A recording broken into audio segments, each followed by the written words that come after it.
at this point, the CDC needs to make a vaccine for me not to be able to see anything related to Blueface or Chrisean. I'm begging for it at this point. Y'all already know what time it is. I got the black V-neck on.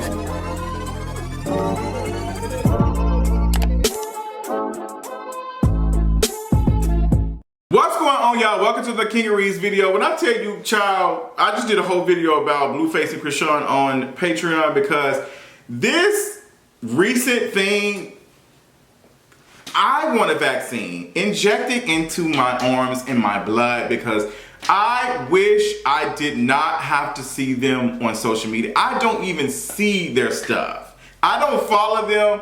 I do not want to see them. I do not want green eggs and ham. Please go away from me with this. But what's going on, y'all? We gotta talk about them a little bit. I've already did a video about it, but I'll probably talk about it a little bit more on this video. But if you want the full video, it's like 17, 18 minutes. It's on Patreon. Couple of things we need to talk about. We need to talk about Megan Thee Stallion showing up 2 nights and performing for the first time ever. The Savage remix with Beyonce, amazing. Happy for Megan Thee Stallion, period. And now seeing all her haters send her congratulations and stuff. Girl, y'all need to do better. Also got to talk about Nicki Minaj and her live stream being whatever she was. Girl, she was high as a kite on that live stream. Also got to talk about Usher at the Super Bowl 2024. Woo! I might have to do a whole video about that because I have so many thoughts. We got to talk about our girl Doja. Listen to her album.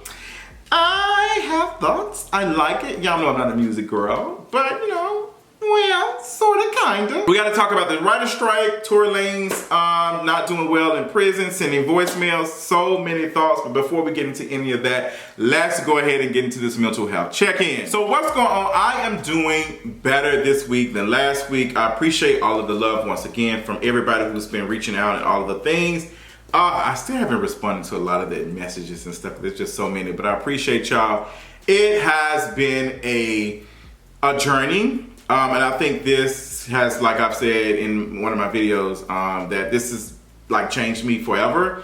And I am another person coming out of this. But I do appreciate folks, you know, being concerned about me. And I had a really good conversation with one of my close friends about me being vulnerable in this moment and how I have to project strength. I had a really good conversation with one of my close friends about how it is, I feel like, important for me to show, you know, strength and stuff and all the other stuff behind this.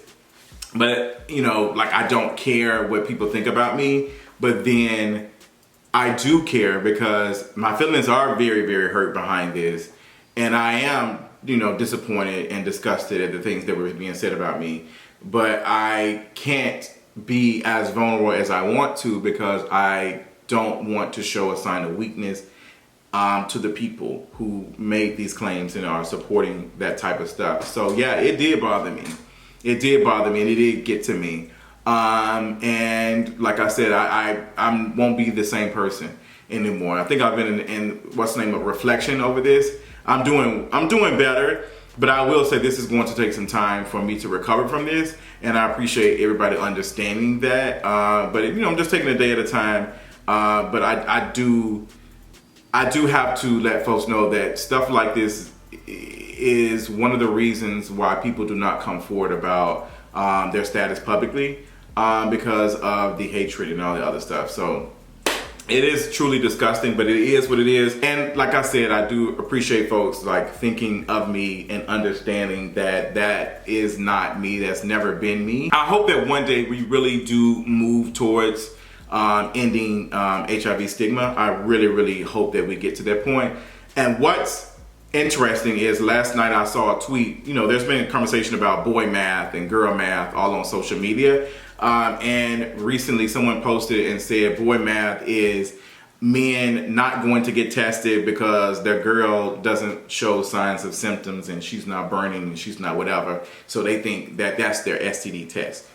Now, what is interesting about that is you had heterosexual folks agreeing, cishet men and women laughing about this being true, that men, straight men, do not go get tested, and folks still engaging in kind of the sex and all the other stuff. Like, but was literally dragging me 2 weeks ago and talking about me spreading stuff on a story about me going to get tested. Like, that is hilarious to me that is a joke that these folks can laugh about men not knowing, not wanting to get tested, but out here blaming me for something I'm not doing when these folks are doing it. That is hilarious.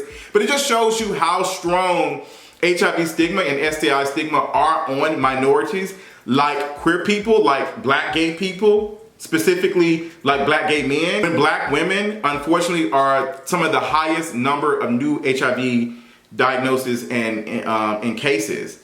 Like black women. And it's not because black women are sleeping with DL men. It's not black women sleeping with whatever. It's the fact that men are not getting tested. That's what's going on. So we are sitting here seeing this joke, a running joke, but where's the conversation about like the use of condoms and all this other stuff? Just goes to show you who is being policed and who is not. Like, that goes to show you that conversation. And it was wild to see it. I ain't gonna hold you. Like, Greg kept me up for a minute. Like, I ain't gonna hold you. I was like, girl, not they was chewing me up. Now they out here joking about it. But, you know, it is what it is. But, girl, that's my thoughts. That's how I feel. I appreciate you all. But I'm always interested in using conversations and things like this to educate and inform others about the importance of sexual health. It is what it is. That's a part of my story. It's a part of my journey. And I love doing that for me. But with that being said, let's go ahead and get to the tea for today. Let's start at the tip, the top. The tip of the top is our girl, Megan Thee Stallion, performing the Savage remix with Beyonce on stage in Houston 2 nights, period. Love that for her. I was staying up because I wanted to see Megan Thee Stallion come out on that stage. I already knew she was gonna do it. Once Megan Thee Stallion canceled that performance, I already knew. I said, oh yeah, she's performing with B. Like, she's performing with Beyonce. She came out, did her verse, whatever. She looked amazing. She came out 2 nights. I think the second night was better. She came out, the first night you can tell that she was a little bit nervous. She was having fun, but the second night she was way, way more confident. Not saying the first night was bad, but you seen just in that 24 hours, she was able to even bring even more. And I'm just so happy to see her, considering all the things that she has been through. Not necessarily just showing a sign of her being resilient, but her continuing to do the work that she loves and continue to show us the growth. And I love that, because even though she's performing and doing all this other stuff doesn't mean that the things that she's endured over the last couple of years do not affect her. And we have to understand that as someone who also has to, you know, project certain things and do things, that folks don't realize that I am human and I am vulnerable, you know, and I am sensitive. And Megan Thee Stallion is the same. She actually did a video, if I'm not mistaken, talking about her experience as someone who, you know, she's a bad girl, she's a hot girl, but she, you know, has her sad moments. Truly appreciate that. Thankful for a performer like Megan Thee Stallion, who is truly, truly talented. Oh my gosh, like, love that for her. Let's talk about somebody else who has been very nasty to Megan Thee Stallion over the last year or whatever. Just, I don't mess with horses. Well, girl, them horses was definitely galloping all in your mind, because I don't know what was going on with Nicki Minaj on her live stream. So Nicki Minaj did her Queen Radio. Y'all know she was getting ate up last week because her man is on house arrest for being outside late at night, arguing with goons and stuff on the corner of First and Love. I'm gonna listen to that song when I get that record this video. The corner of First and Love. I love me some Brandy. But yeah, that you know, live stream of Nicki Minaj, and she was, I don't know what was going on. Like, girl, she was high as, like, she was definitely feeling herself, and she was definitely lit boots. And I think it's really sad that someone as talented as she is, someone who is one of the greats, is so lame. Like, it's so sad to watch. And I saw this video of this guy on TikTok. He did a video, somebody tagged me in it, and he did this video just saying that Queen Radio was difficult to listen to. Like, it was hard, it was so many, you know, unnecessary noises, the volume was terrible, all of this. And Nicki Minaj went under the comment and, you know, basically called him dumb. This is her issue, that she do not listen to the fans who mean her well, and the fans who don't mean her well, she listens to them. She only likes to be surrounded by yes men. And honestly, it's not a thing that is just Nicki Minaj. A lot of celebrities do it. Unfortunately, they surround themselves with folks who just tell them what they want to hear, and then they wonder why things are not going right. Nicki, your album is about to come out in the next couple of months, and it's just not looking good. It's not looking good. Like, girl, Queen Radio is not going to save you going on live streams and doing all this other stuff and talking to these folks. Girl, gas is almost $4 a gallon in certain parts of the country, and another part of the country is $6, $7. Folks are struggling right now. You got strikes going on left and right. Y'all better get it together. Y'all better get it together, but it's just sad to see one of the greatest, like, just on live stream, just, you know, not even just being like, yeah, she can be silly and goofy and stuff, but it was just so unnecessary. She was trying to bring more attention to her body than she normally does, which tells me that there's something that she has done recently. Not accusing her of any surgery, because she can definitely do that or whatever, but I will say there have been a lot of celebrities taking Ozempic, and that's their diabetes drug that has been, you know, shown signs to make folks lose weight. And people who have diabetes and who really need this medication have not been able to get it because a lot of celebrities have been taking it. A lot of folks have been using it for weight loss. And I wonder how long it will be before we find out like the side effects some years from now. Because don't y'all remember, what was that? There was a drug, Fen in the 90s. Like,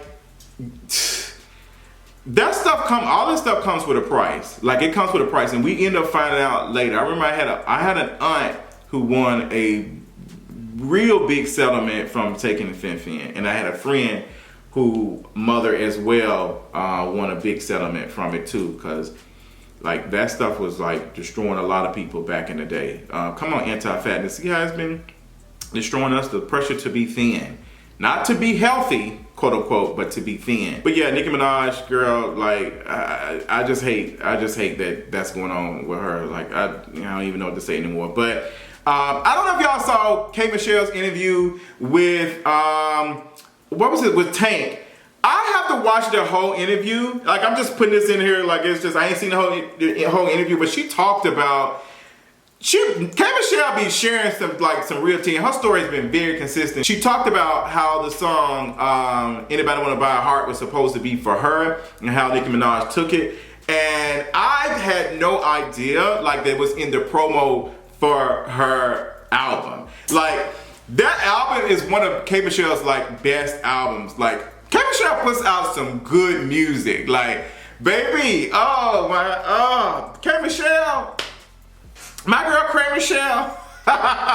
Love K Michelle down. But yes, she talked about this. She said that, you know, Nicki Minaj was kind of bullying her and stuff, and you know, that's why, I think she said that's why Atlantic don't really, like Atlantic was upset about it, and all that. Like, girl, I'm about to watch it. So y'all watch the interview and tell me what y'all think about it. Y'all saw it, let me know.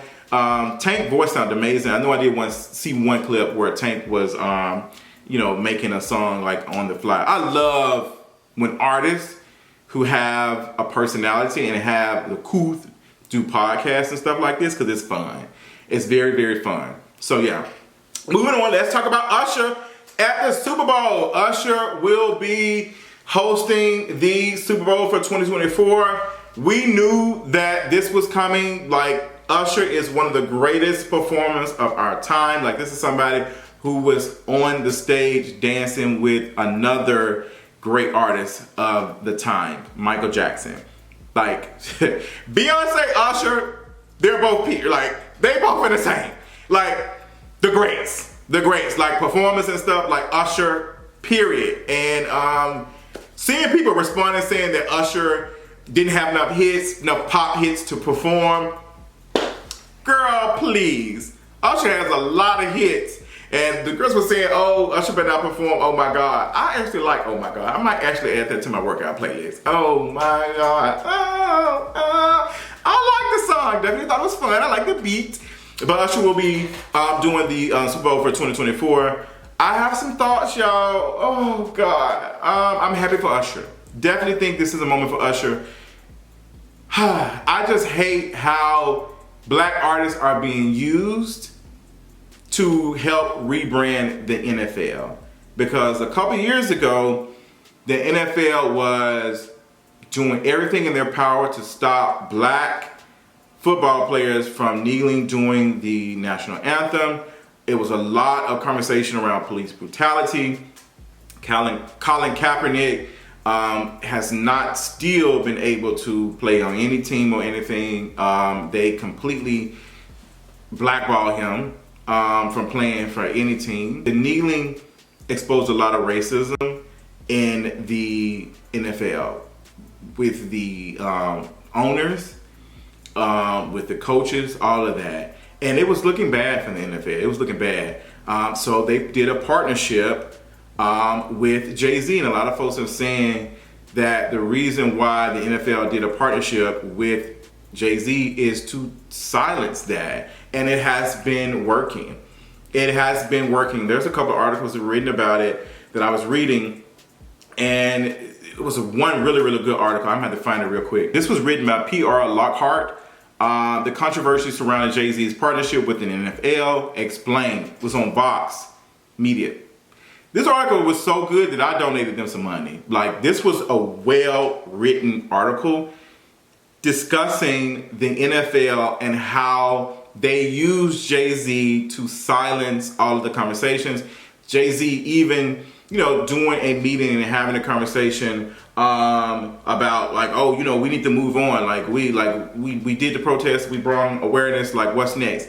And what's next is filling these pockets of celebrities, because police brutality is still ongoing. This happened in 2019. We've seen even more police brutality during the uprisings in 2020. So things have not gotten better. Black folks are still being harmed by the police. So it's just like, who is benefiting and profiting off of this?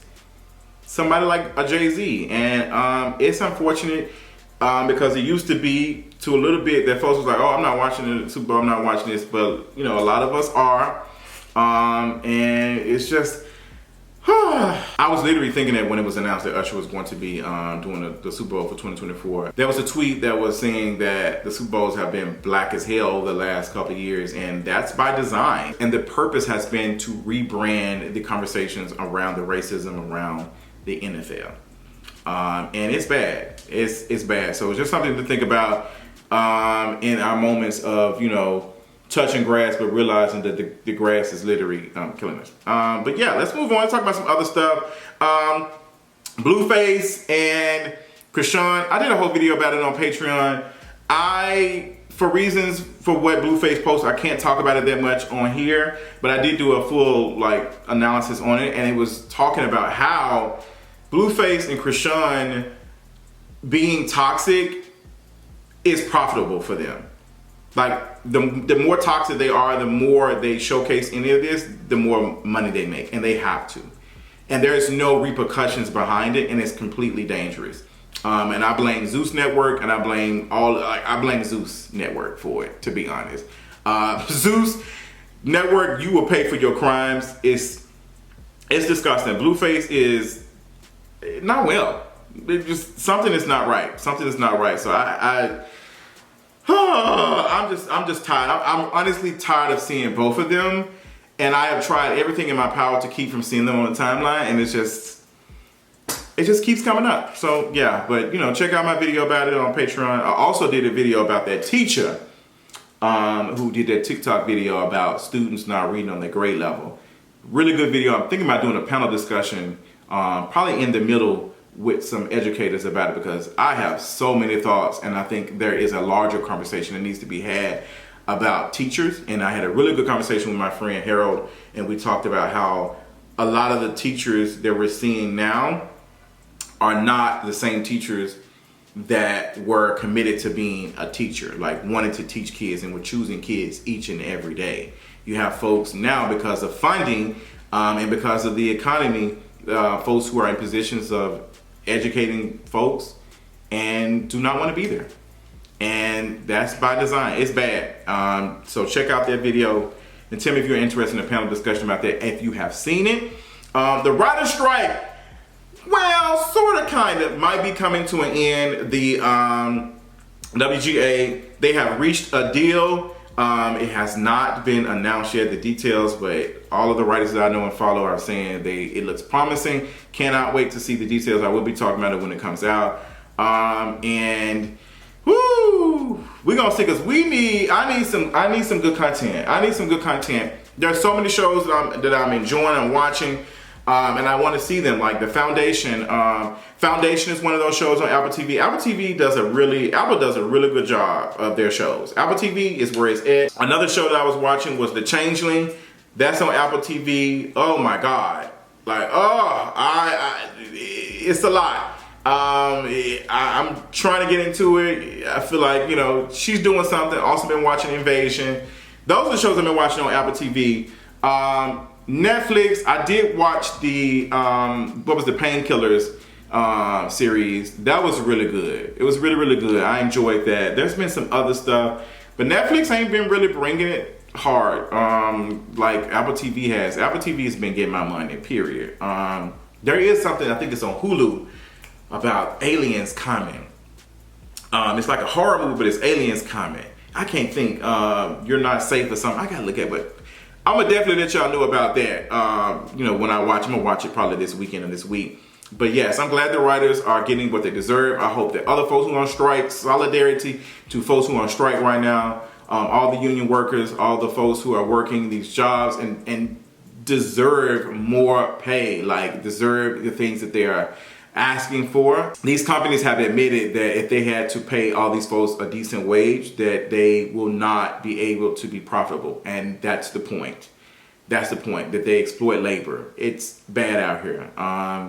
It's bad. So yeah, got that going on. Also, Chris Brown owing $2 million to Popeyes. Apparently he took out a loan to purchase some franchises for Popeyes, and Popeyes like, girl, pay up. Where's our coin at, girl? So apparently he's being sued for an unpaid loan he was supposed to use to purchase 2 Popeyes restaurants. The Blast, which obtained legal documents, reports City National Bank is suing Chris Brown for $2 million, alleging it loaned him money to acquire a pair of Popeyes locations. The lawsuit claims the loan, which was given to several people, including Brown and The Dream, remains unpaid. As of February 17, 2023, borrower and guarantors owed $2 million in unpaid principal and interest, the lawsuit read. Wow. Wow. When I tell y'all these celebrities do not be as rich as they say they are, the lawsuit stems from the state of Georgia, but the bank filed a case in Los Angeles courts as Brown currently resides in Los Angeles. Wow. Well, Chris Brown, you had to pay back your loan, child. Pay back them girls. Pay it back. Pay it back. You better, I don't know, put out some more music, maybe. Out of them 18,000 songs you got, maybe that would help. I don't know. But yeah, child. The times is hard, even for celebrities. Moving on and ending this with Tory Lanez. He said he's not doing well, and he's been moved out of the general population.